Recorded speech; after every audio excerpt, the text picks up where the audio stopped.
I was so excited to grow peas in my new vertical planter that I completely forgot these things will wrap around anything they can get their little tendrils on. So it's DIY time because I need a trellis. I'm using a 36-inch bamboo stick and 14-gauge galvanized steel wire. I want my trellis to be 18 inches tall, so the first thing I need to do is cut this right down the middle. This Japanese pole saw will make a nice clean cut. I've also cut these with scissors before, which do not make a clean cut, but desperate times. Now I need to mark where I want my holes for the wire to go through. The first one is 1 inch down from the top, and then I'm spacing the other two 4.5 inches apart. Before drilling, I'm comparing the two poles to make sure the marks line up because there is nothing worse than cutting or drilling into something only to realize the measurements were off.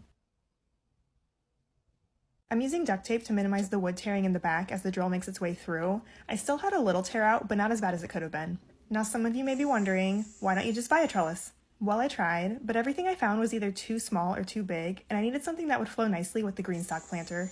I also already had the bamboo sticks and wire, so this was just the easiest way to get the size and shape I wanted in a little under 30 minutes. I'm going with a fan shape, and to keep the wire in, I'm just doing a simple little bend. Here's a better view of it. I'm using the blade on my pliers to cut the wire, and I went with a distance of about 5 inches between the poles for the bottom wire, and the top wire will be 8 inches. An important thing to consider if you use wire is how will this react to getting wet. The galvanized steel I'm using is a good option because the coating on it makes it resistant to rust and corrosion for decades, but I made one mistake that I catch later on.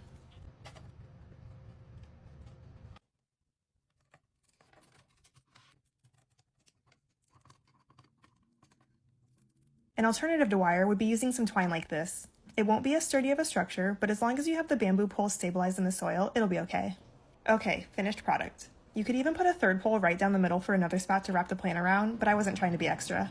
Then I took it outside and gently wrapped the vines around it. The tendrils will grab onto the bamboo and wire as the vines grow, but you can guide them by wrapping them around. And for those of you who don't know, tendrils are the thin, stringy parts coming off the vines. You'll also see these on cucumber plants. The very next morning I remembered that even though the wire has a protective coating, the ends that I cut and bent could still rust because the center of the wire isn't protected, and I may have scraped some of the coating off while bending it. My solution is to cover those areas with hot glue, which will also keep the wire from sliding around if I were to bump into it.